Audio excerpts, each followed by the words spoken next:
Olá! Você está no Lágrimas e Sorrisos da Vovó. Deixa um like e segue a gente. Vamos à história de hoje? Esta é a história baseada na vida real de Elisa, que enfrentou o inimaginável e saiu mais forte. Uma jornada de superação que começa numa casinha de cachorro e termina... Bem, vocês vão descobrir. Antes de começarmos, quero conhecer vocês melhor. Nos comentários, conte de qual cidade você está assistindo. Sua cidade tem histórias incríveis como a de Elisa? Vamos lá, minha querida. Fique à vontade para se acomodar e abrir seu coração. Elisa, pode começar. Obrigada, querido. Quando olho para trás, para aquela menina de 8 anos que eu era, sinto um aperto no peito que nem 2 décadas conseguiram curar completamente. Naquela idade, eu ainda não entendia direito por que minha mãe tinha partido tão cedo. Lembro do seu perfume de jasmim, do jeito como ela penteava meu cabelo todas as manhãs, cantarolando músicas antigas que sua avó tinha ensinado. Ela tinha uma voz suave, daquelas que parecem embalar até os pensamentos mais inquietos. Nossa rotina era simples, mas cheia de pequenos momentos mágicos. Toda noite, antes de dormir, ela inventava histórias sobre uma menina corajosa que vivia aventuras extraordinárias. Só depois entendi que a personagem principal era inspirada em mim. Minha pequena valente, ela costumava dizer, ajeitando minha franja rebelde atrás da orelha. Em um dia ela estava lá, sorrindo e planejando nossa próxima aventura no parque. No outro, só restavam fotografias e um vazio que parecia não ter fim. Meu pai, Roberto, era motorista de ônibus intermunicipal e passava muito tempo fora de casa. Era um homem bom, daqueles que carregam a bondade nos olhos, mas que não sabem muito bem como expressar sentimentos. Ele sofria tanto quanto eu, mas demonstrava de um jeito diferente, mergulhando no trabalho, evitando ficar em casa, onde cada canto guardava uma memória dela. As paredes ainda mantinham os quadros que ela tinha pintado. A cozinha ainda guardava seu avental florido pendurado e seu jardim. Seu jardim continuava florido, como se esperasse seu retorno a qualquer momento. Foi assim que, apenas 6 meses após o funeral, ele conheceu Marta na rodoviária onde trabalhava. Ela era vendedora na lanchonete e, segundo ele me contou anos depois, foi o sorriso dela que o conquistou primeiro.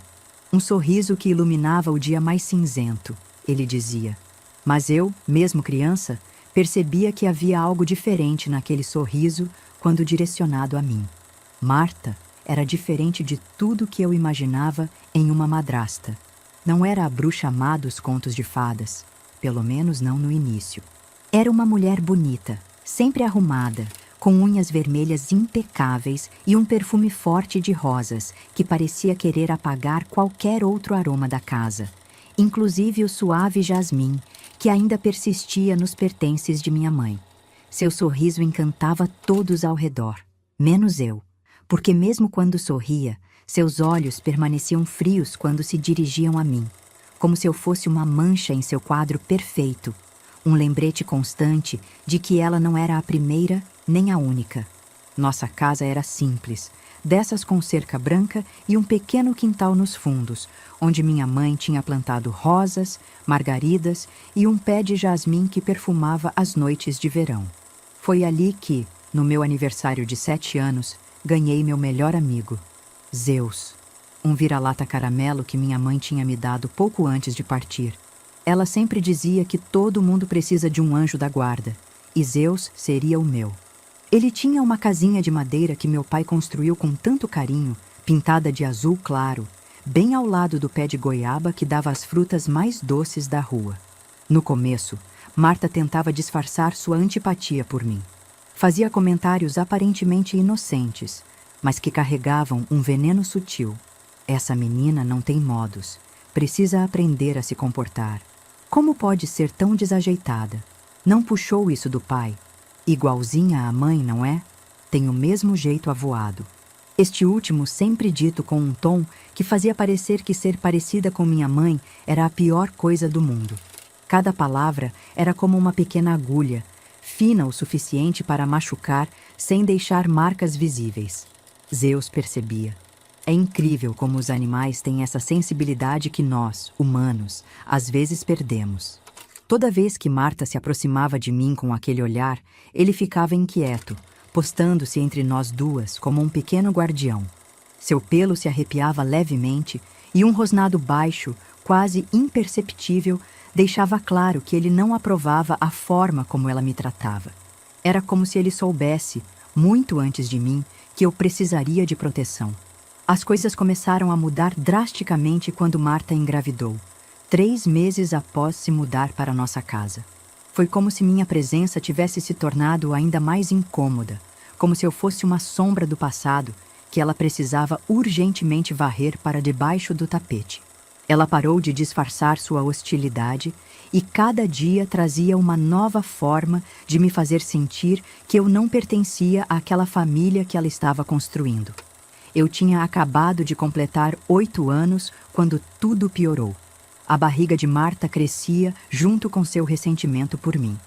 As fotos de minha mãe começaram a desaparecer das paredes, uma a uma, como se ela estivesse sistematicamente apagando qualquer vestígio de que um dia houve outra mulher naquela casa. O jardim, antes tão bem cuidado, foi sendo negligenciado até que apenas o pé de jasmim, teimoso como uma memória que se recusa a partir, continuava a florescer. Foi numa tarde de domingo, depois de eu ter derrubado sem querer um pouco de suco no tapete novo da sala, que vi pela primeira vez o que estava por vir. Seus olhos não eram mais apenas frios, eram tempestades prontas para desabar sobre mim. Naquele momento, enquanto ela me encarava com um ódio que eu nunca tinha visto antes, percebi que minha vida estava prestes a mudar de uma forma que eu jamais poderia imaginar. Naquela tarde do suco derramado, algo mudou definitivamente. Marta segurou meu braço com força e sussurrou entre dentes: "Você é igualzinha à sua mãe, desastrada e inconveniente." Suas palavras doeram mais que seu aperto. Zeus, que estava deitado no canto da sala, levantou-se imediatamente, rosnando mais alto do que o normal. Foi a primeira vez que vi Marta recuar, mas seus olhos prometiam vingança. O tapete foi apenas o começo. Nos dias que se seguiram, cada pequeno incidente virava uma tempestade. Meus desenhos na geladeira desapareceram. Meus brinquedos começaram a ser, acidentalmente, jogados fora. Até mesmo minhas roupas favoritas, aquelas que minha mãe tinha escolhido, sumiram misteriosamente durante uma lavagem. Meu pai trabalhava cada vez mais, fazendo horas extras para dar conta do bebê que estava chegando. Quando estava em casa, Marta era uma pessoa completamente diferente. Doce, atenciosa, a esposa perfeita. Mas bastava ele virar as costas e a máscara caía. Ela tinha um talento especial para fazer parecer que tudo era minha culpa. "Roberto, sua filha está impossível. Quebrou mais um copo hoje", ela dizia, mesmo quando eu nem tinha encostado na louça. "Essa menina não tem jeito, está me deixando muito estressada. Não é bom para o bebê." E assim, pouco a pouco, foi construindo uma narrativa onde eu era a vilã da história, a menina problemática que estava prejudicando sua gravidez. Uma noite, enquanto eu brincava com Zeus no quintal, ouvi uma discussão vinda da cozinha. Marta chorava, dizendo que não aguentava mais meu comportamento rebelde, que estava preocupada com o bebê, que precisava de paz. Meu pai, exausto de tanto trabalhar, tentava acalmá-la. "Ela é só uma criança, Marta. Perdeu a mãe, precisa de tempo." "Tempo? Quanto tempo mais, Roberto? Essa casa não é grande o suficiente para todo mundo. Algo precisa ser feito." Ela gritou e então baixou a voz para um sussurro que mal pude ouvir. Mas as palavras seguintes do meu pai foram claras. "Não, Marta, isso é loucura. Não podemos fazer isso." Na manhã seguinte, acordei com Marta entrando no meu quarto. Ela carregava caixas de papelão e começou a colocar minhas coisas dentro delas. "O que está fazendo?" perguntei assustada. "Este quarto agora será do bebê", ela respondeu sem me olhar. "Mas onde vou dormir?" Minha voz tremeu. Ela apenas sorriu, aquele sorriso frio que eu já conhecia tão bem. Foi naquela tarde que meu pesadelo começou de verdade. Marta esperou meu pai sair para o trabalho e me levou até o quintal. A casinha de Zeus, que meu pai tinha construído com tanto carinho, estava diferente. Ela tinha colocado um colchonete fino no chão e algumas cobertas. Seu novo quarto, anunciou com uma satisfação mal disfarçada. Não conseguia acreditar no que estava ouvindo. A casinha mal tinha espaço para eu ficar em pé, e o cheiro de madeira velha misturado com terra fazia meus olhos arderem. Não posso dormir aqui, protestei, as lágrimas já escorrendo. Pode e vai. Seu pai já concordou. É isso ou um internato bem longe daqui. Zeus, meu fiel companheiro, parecia entender tudo. Ele se aproximou, encostando seu focinho molhado em minha mão, como se dissesse que não me deixaria sozinha. Naquela primeira noite, encolhida na casinha do cachorro, chorei até dormir, com Zeus deitado ao meu lado, mantendo-me aquecida.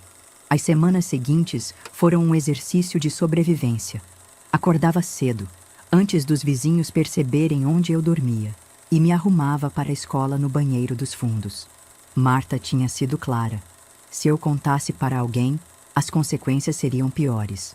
Meu pai, quando estava em casa, era convencido por ela de que eu tinha escolhido dormir com Zeus por conta própria, uma fase de criança que logo passaria. O pior não era o desconforto físico, embora dormir naquele espaço apertado fizesse meu corpo doer. O pior era o sentimento de rejeição, de não pertencer à minha própria casa. As noites eram especialmente difíceis quando chovia. A água escorria pelas frestas da madeira e eu me encolhia ainda mais, tentando me proteger da umidade. Zeus se tornou mais que um cachorro. Era meu guardião, meu confidente, minha única fonte de calor nas noites frias. Ele lambia minhas lágrimas e mantinha-se alerta, como se entendesse que precisava me proteger mais do que nunca. Às vezes, eu sussurrava para ele histórias que minha mãe costumava me contar, imaginando que em algum lugar ela podia me ver e mandaria ajuda. Na escola, tentava agir normalmente, mas meus olhos cansados e minhas roupas nem sempre limpas começaram a chamar a atenção. Minha melhor amiga, Clara, percebeu que algo estava errado. Você está diferente, Elisa. O que está acontecendo? Ela perguntava. Mas eu apenas sorria e mudava de assunto. O medo das ameaças de Marta mais forte que meu desejo de pedir ajuda. À noite, deitada na casinha do cachorro, eu olhava para as estrelas através das frestas do telhado e pensava na minha mãe. Será que ela podia me ver? Será que estava triste com o que estava acontecendo comigo? Zeus encostava sua cabeça em meu ombro, seu calor me lembrando que, pelo menos, eu não estava completamente sozinha naquele pesadelo. A gravidez de Marta avançava, e com ela, minha situação piorava. O outono chegou trazendo noites mais frias, e a casinha de madeira oferecia pouca proteção contra o vento que assobiava pelas frestas. Zeus se aconchegava ainda mais perto de mim, compartilhando seu calor. Mas mesmo assim, eu tremia durante a madrugada. Comecei a desenvolver uma tosse persistente. No início, era apenas um incômodo leve, mas logo se transformou em algo mais sério. Durante as aulas, precisava me segurar para não tossir, com medo de chamar atenção. Minha professora, Dona Laura, começou a me observar com mais atenção.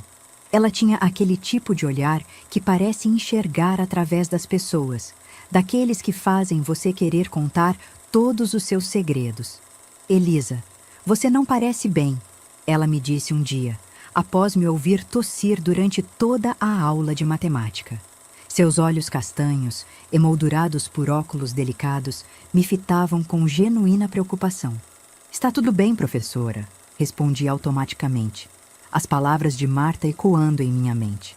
Se você contar para alguém, vai para um internato tão longe que nunca mais verá seu cachorro.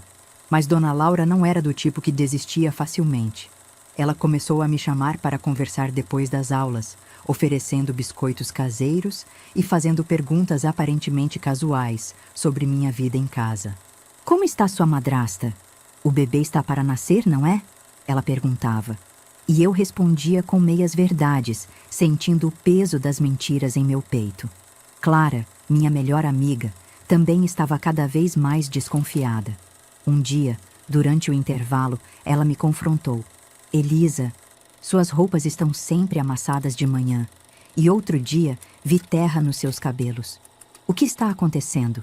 Senti meus olhos se enchendo de lágrimas, mas engoli o choro. Não podia contar.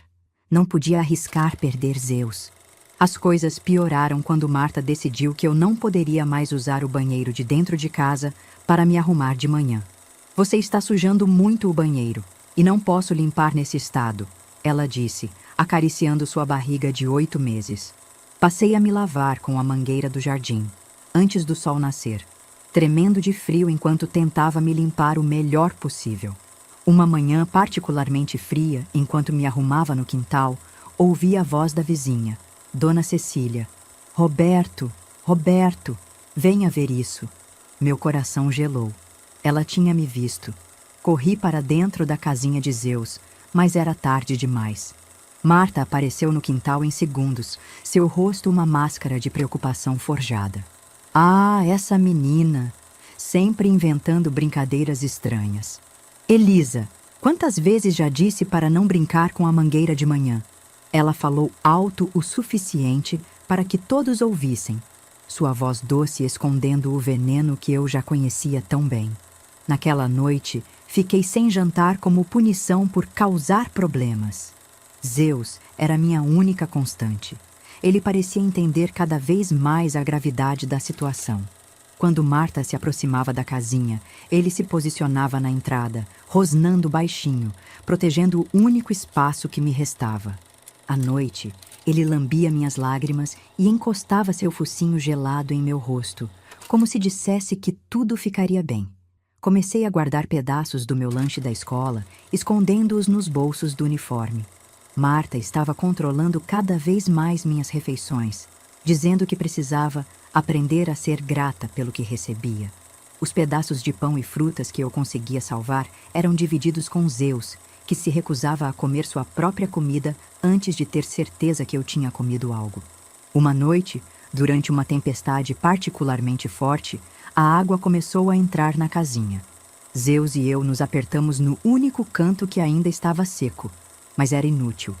Estávamos encharcados, e minha tosse piorou consideravelmente.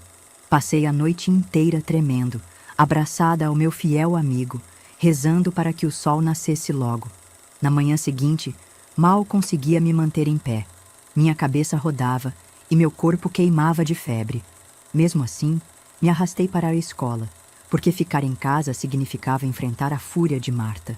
Foi durante a aula de português que tudo mudou. No meio de uma explicação sobre verbos, minha visão escureceu, e a última coisa que ouvi foi a voz preocupada de Dona Laura chamando meu nome.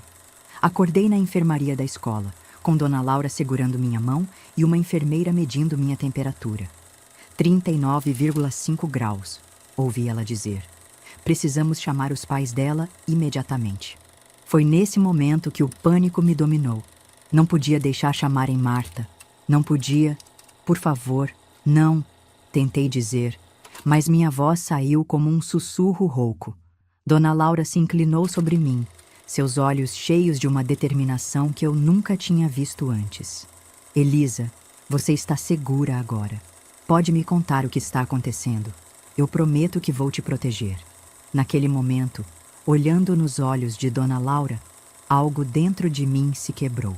Como uma represa que não aguenta mais a pressão da água, todas as palavras que eu tinha guardado por tanto tempo começaram a transbordar. Entre soluços e tosses, contei tudo. A casinha do cachorro, as noites de frio, a mangueira no quintal, as refeições negadas, o medo constante. Dona Laura ouvia tudo em silêncio, mas eu podia ver suas mãos tremendo levemente enquanto segurava as minhas. A enfermeira, que também escutava, levou as mãos à boca, horrorizada. Meu Deus do céu, ela murmurou, e saiu rapidamente da sala, provavelmente para chamar alguém. Quanto tempo, Elisa? Dona Laura perguntou, sua voz controlada, mas eu podia sentir a tensão por trás de suas palavras. 2 meses e meio, respondi, percebendo pela primeira vez o quanto aquele período tinha parecido uma eternidade. E seu pai? Ela continuou. Expliquei como Marta manipulava a situação, como meu pai estava sempre trabalhando, como ela o convencia de que tudo estava bem. Zeus. Preciso voltar para os Zeus. Tentei me levantar, mas a tontura me fez cair de volta na cama. Você não vai voltar para lá, Dona Laura afirmou com uma certeza que me assustou. Mas os Zeus... Comecei a chorar novamente, pensando no meu fiel amigo sozinho no quintal. Foi nesse momento que a porta da enfermaria se abriu e entrou a diretora da escola junto com 2 pessoas que se apresentaram como assistentes sociais. Elas fizeram mais perguntas, tiraram fotos dos hematomas nos meus braços, marcas das vezes que Marta me arrastou para fora de casa e anotaram tudo em um papel oficial. Não podemos permitir que ela volte para aquela casa hoje, disse uma das assistentes sociais, não sem uma investigação adequada. Dona Laura imediatamente se ofereceu para me levar para sua casa. Tenho um quarto de hóspedes e meu marido é médico. Podemos cuidar dela enquanto tudo se resolve. Tudo aconteceu muito rápido depois disso. Uma viatura de polícia foi enviada à minha casa para verificar a situação e resgatar Zeus. Marta, ao ver os policiais, tentou negar tudo, mas as evidências eram claras. A casinha do cachorro com o colchonete, minhas roupas amontoadas num canto, as marcas de água da chuva. Fui levada para a casa de Dona Laura, onde pela primeira vez em meses dormi em uma cama de verdade. O quarto era aconchegante, com paredes azul claro e uma janela que dava para um pequeno jardim. Seu marido, Dr. Paulo, me examinou e diagnosticou uma bronquite severa, iniciando imediatamente o tratamento. Zeus foi trazido para lá também, depois que Dona Laura insistiu que não poderíamos ser separados. Ele se adaptou rapidamente ao novo ambiente, especialmente depois que ganhou uma caminha confortável ao lado da minha cama. À noite, mesmo tendo seu próprio espaço, ele ainda deitava ao meu lado, como se quisesse ter certeza de que eu estava realmente segura. Meu pai foi chamado às pressas no trabalho. Quando chegou em casa e viu a polícia, entrou em desespero. Ao ser confrontado com a verdade, com as fotos, com os depoimentos dos vizinhos que finalmente se sentiram seguros para falar, ele desmoronou. O que eu fiz? Ele repetia, as mãos trêmulas, segurando as fotos da casinha do cachorro. Como eu não percebi? Naquela noite, enquanto eu me recuperava na casa de Dona Laura, meu pai teve uma longa conversa com as assistentes sociais. Elas explicaram que ele também seria investigado por negligência, mas que sua cooperação e aparente ignorância dos fatos seriam levadas em consideração. Marta, por outro lado, enfrentaria acusações mais sérias. O mais difícil foi ouvir, através da porta do quarto, Dona Laura explicando para seu marido como tudo tinha acontecido.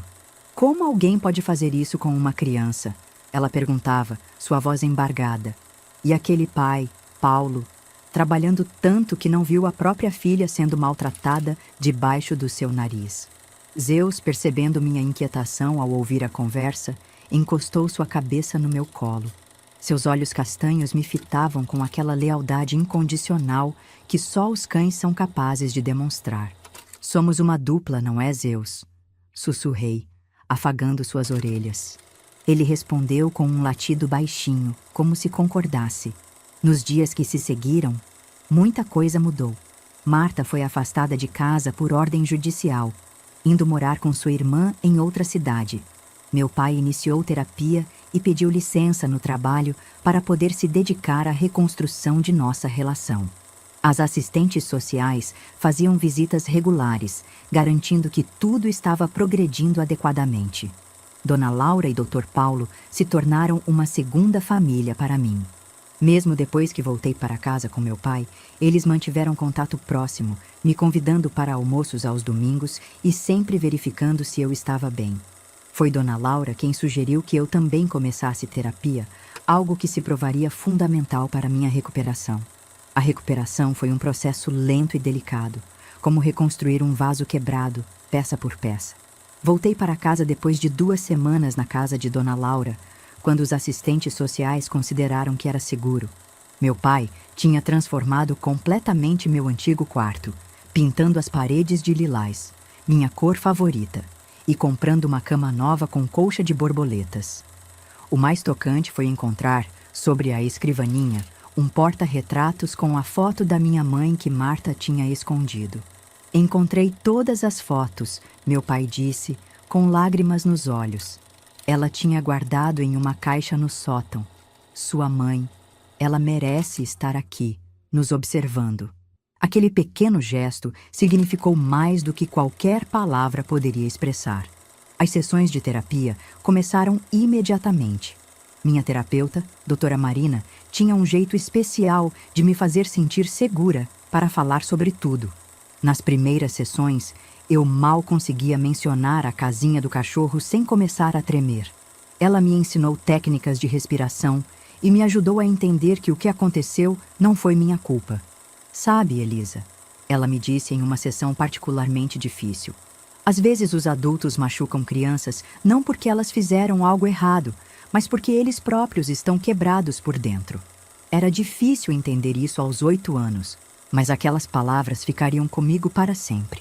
Meu pai também estava se esforçando muito na sua própria terapia. Ele reduziu suas horas de trabalho e começou a participar ativamente da minha vida escolar. Todas as noites, antes de dormir, ele sentava na beira da minha cama e líamos juntos. Às vezes, ele me contava histórias sobre minha mãe, como eles se conheceram, como ela adorava dançar na chuva. Era sua forma de manter viva a memória dela.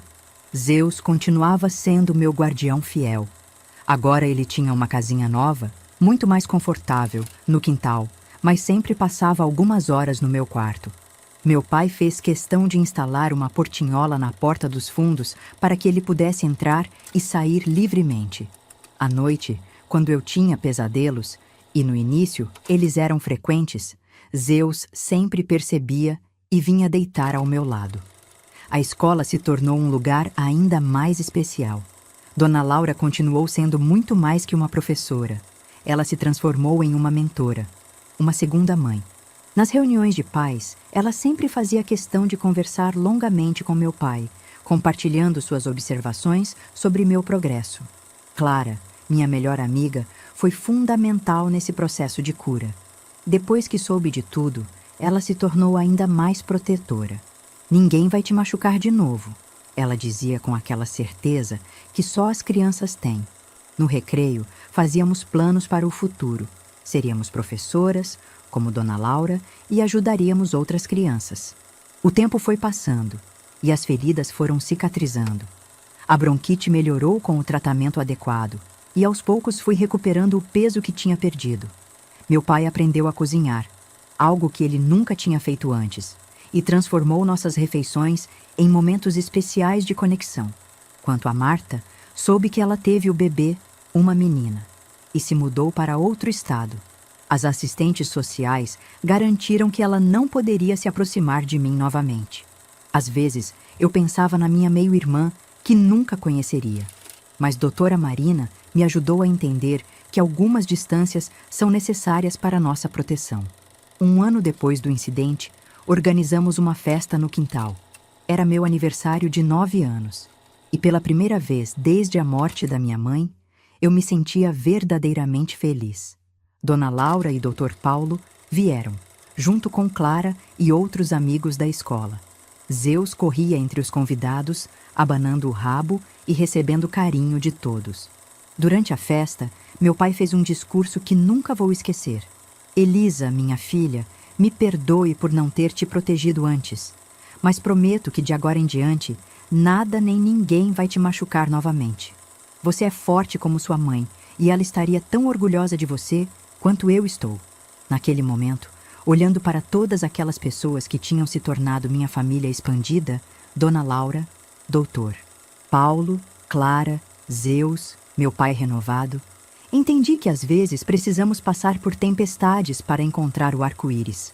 A casinha do cachorro tinha sido meu momento mais escuro, mas também foi o catalisador para todas as mudanças positivas que vieram depois. Zeus, como se entendesse a importância do momento, sentou-se ao meu lado e apoiou sua cabeça no meu colo, como sempre fazia nos momentos importantes. Seu pelo já mostrava alguns sinais de idade, mas seus olhos mantinham o mesmo brilho protetor de sempre.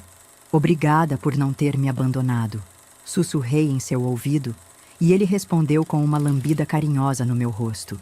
Hoje, mais de 2 décadas depois, olho para trás e vejo como aqueles eventos moldaram quem me tornei. Formei-me em psicologia, especializada em trauma infantil, e dedico minha vida a ajudar crianças que passam por situações de abuso e negligência. Cada vez que uma criança entra em meu consultório, vejo um pouco daquela menina assustada que eu fui, dormindo na casinha do cachorro. Zeus viveu até os 15 anos, uma idade avançada para um cachorro. Ele me acompanhou durante toda a adolescência. Viu minha formatura do ensino médio e estava lá quando recebi a carta de aceitação da faculdade de psicologia. Quando partiu, foi de forma serena, deitado em sua caminha nova, que ficava ao lado da minha cama desde que nos mudamos para um apartamento maior. Meu pai nunca se casou novamente. Ele dizia que tinha aprendido a lição mais importante de sua vida, que ser pai não é apenas prover, mas estar presente, observar, proteger. Hoje, aos 65 anos, ele é um avô coruja para meus 2 filhos, Lucas e Marina. Sim, coloquei o nome dela em homenagem à minha terapeuta que tanto me ajudou. Dona Laura se aposentou há alguns anos, mas continuamos próximas. Ela vem almoçar conosco todos os domingos, e meus filhos a chamam de Vovó Laura. Foi ela quem me incentivou a começar a compartilhar minha história publicamente, dizendo que poderia ajudar outras pessoas a reconhecerem e denunciarem situações de abuso. Clara, minha melhor amiga desde a infância, realmente se tornou professora, como tínhamos planejado no recreio da escola. Trabalhamos juntas em um projeto que leva apoio psicológico e orientação a escolas públicas, identificando e ajudando crianças em situação de vulnerabilidade. Em meu consultório, tenho uma foto emoldurada de Zeus. Muitas crianças perguntam sobre ele, e sua história se tornou uma ferramenta terapêutica poderosa. Às vezes, digo a elas, nossos anjos da guarda vêm com 4 patas e um rabo que não para de abanar. Isso sempre arranca um sorriso, mesmo das crianças mais traumatizadas. Há 2 anos, adotamos um cachorro do abrigo, um vira-lata caramelo, igualzinho ao Zeus. Meus filhos o chamaram de herói, e ele tem o mesmo olhar protetor que seu antecessor. Quando o vejo deitado na cama das crianças, montando guarda durante a noite, sinto que Zeus de alguma forma continua vivo através dele.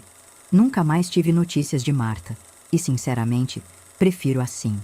Soube, através das assistentes sociais, que ela fez terapia e tentou se redimir de suas ações. Minha meio-irmã deve estar com pouco mais de 20 anos agora. Às vezes me pego pensando nela, esperando que tenha tido uma vida melhor que a minha infância.